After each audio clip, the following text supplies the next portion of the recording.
Society की संस्थापक सचिव और आज इस कार्यक्रम की संयोजिका भी हूँ। तो आज की जो कार्यक्रम है उसको थोड़ा प्रकाश डालिए। आज ये कार्यक्रम संस्कृत के संवर्धन संरक्षण के लिए है और विशेष करके पंडित वासुदेव द्विवेदी शास्त्री जो काशी से ही थे, सार्वभौम संस्कृत प्रचार संस्थान उनकी बड़ी प्राचीन संस्था है जिससे निकले हुए देश विदेश में उनके विद्यार्थी, लेकिन आज वो संस्थान जो है उस भूमिका में नहीं रहा है, तो इनके शिष्यों का कर्तव्य बन जाता है कि उस महनीय गुरुजी के व्यक्तित्व को, उनके कृतित्व को आगे बढ़ाएं।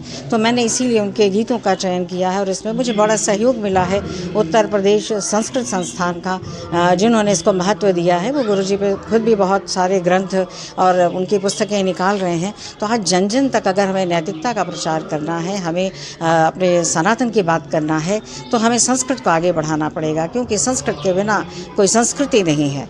तो इसलिए मैंने गुरुजी के गीतों के माध्यम से, उनके ही गीतों के माध्यम से, कि एक तो उनके भी जो विलुप्तप्राय गीत हो रहे हैं वो भी संज्ञान में आए और दूसरे उसी माध्यम से है सीढ़ी दर सीढ़ी हम आगे चढ़ते जाएं। जैसा कि 15 दिवसीय आपका ये कार्यक्रम है, तो हर साल की बात होता है कि जैसे कि और भी कोई कार्यक्रम भी नहीं, हम बौद्धायन सोसाइटी तो निरंतर 7-8 वर्षों से साहित्य कला संगीत के लिए निरंतर वो लगी हुई है और कार्य कर रही है। और एक विशेष हमारा सोसाइटी का कार्यक्रम है जो 2011 से हम कवित्री सम्मेलन करा रहे हैं। 15 साल हो चुके और लगातार अभी तक चल रहा है। वो भी मेरा एक संकल्प था। जिस समय बनारस में कवित्रियाँ न के बराबर थी, तो मेरा वह संकल्प बिल्कुल सिद्धि तक है। आज तो कवित्रियाँ हैं, कवित्रियाँ दिखाई देती हैं। दूसरा हमारा एक और प्रकल्प हमने बुज़ुर्गों के लिए, आज बुज़ुर्ग सबसे अधिक भावनात्मक रूप से जो है वो परेशान हो रहे हैं, तो उनको भावनात्मक लगाव की ज़रूरत है। धन दौलत।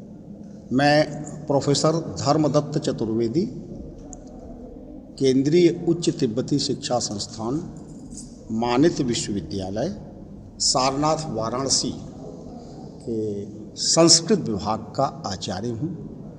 मैं इस संस्थान में, इस डीम्ड विश्वविद्यालय में करीब 1987 मार्च से अनवरत कार्यरत हूँ और अभी भी सेवानिवृत्त होकर के पुनः क्या बोलते हैं उसको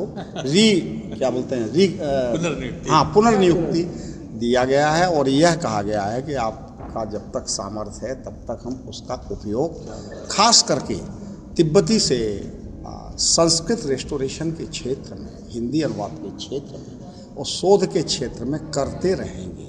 तो आज कार्यक्रम यहाँ पे आप तो क्या कहना चाहेंगे? आज का कार्यक्रम तो अत्यंत महत्वपूर्ण कार्यक्रम है। इसे मैं एक संस्कृत जगत में क्रांति लाने वाला, एक बहुत संस्कृत को जन जन तक पहुंचाने वाला, प्रत्येक बच्चे के लिए संस्कृत के अध्ययन को प्रवर्तित करने वाला यह कार्यक्रम, जो पंडित वासुदेव द्विवेदी शास्त्री जी, जिनका जन्म सन 1930 में देवरिया में हुआ, देवरिया जिले में, और जिन्होंने वाराणसी में आकर के अपना अध्ययन करते हुए अंग्रेजों के कुछ कड़े रुख को देख करके, और उन्होंने साहित्याचार्य परीक्षा उत्तीर्ण करके वेदाचार्य का प्रथम वर्ष ही उत्तीर्ण किया और द्वितीय वर्ष छोड़ करके वो स्वतंत्रता आंदोलन में कूद पड़े। ऐसे पंडित वासुदेव द्विवेदी शास्त्री, और उन्होंने देश के आज़ाद होते ही सन 1947 ईस्वी में, आपने देखा होगा, गोदोलिया, बांस फाटक, घुंघरानी गली, संभवतः हिंदू सेवा सदन हॉस्पिटल की गली में एक सार्वभौम संस्कृत प्रचार संस्थान नाम की, पहले तो सार्वभौम संस्कृत प्रचार कार्यालय नाम था, फिर बहुत कई 20-25 वर्ष बाद फिर उन्होंने कार्यालय शब्द हटा करके वो संस्थान शब्द उसमें लगाया। इसके पहले वो अग्रवाल नथमल बैरोलिया संस्कृत विद्यालय था, तो उन विद्यालय के मैनेजर से, चंद्रबली जी से उनका वो परिचय था, तो उनके एक कमरे में वो संस्कृत का प्रचार प्रसार करने लगे। क्योंकि संस्कृत पर अंग्रेजी शासनकाल में, मुस्लिम शासनकाल में संस्कृत पर बड़े आक्रमण किए गए। हमारे शिवराज विजय में सुन लीजिए आप, अंबिका दत्त व्यास ने जैसा कि सूचित किया है ना, सूचित किया है कि वेदाः पानीयेषु पात्यन्ते, क्वा मठे मठे वेद घोषा, क्वा मठे मठे घंटा नादा। ये अंबिका दत्त व्यास आपके 18वीं शताब्दी के इसी काशी के महाकवि संस्कृत के उन्होंने लिखा।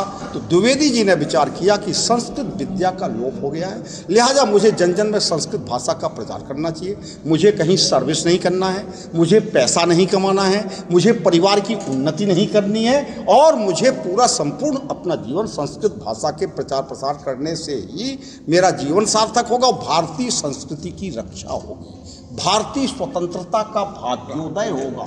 और क्योंकि समस्त भारतीय साहित्य की जो मातृभाषा है, मूल भाषा है, वो उसे देव भाषा कहा जाता है संस्कृत में। संस्कृतम नाम दैवी वाक् अन्वाख्याता महर्षि भी, ये हमारे दंडी ने काव्यादर्श में लिखा है, जो 7वीं शताब्दी के महाकवि हैं, कि संस्कृत देववाणी है, संस्कृत देवताओं की भाषा है, जिसमें देवता बोलते हैं। हमारे 4 वेद, 18 पुराण, हमारे षड दर्शन, शिक्षा, कल्प, व्याकरण, निरुक्त, छंद, ज्योतिष, अर्थशास्त्र, काम शास्त्र, आपका पूरा ज्योतिष, आयुर्वेद, जितना भारतीय वाङ्मय वो संस्कृत में ही पाया गया प्रारंभ में।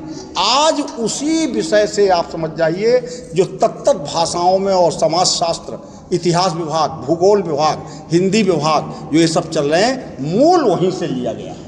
और जैसे हिंदी साहित्य में आप देखिए तो जितना रस सिद्धांत है, नाट्य सिद्धांत है, आपने खुद देखा कि वो मैंने देखा एमए में वो सिलेबस बनाया मैंने, तो मैंने कहा ये तो पूरा हमारा उसका है। तो संस्कृत भाषा की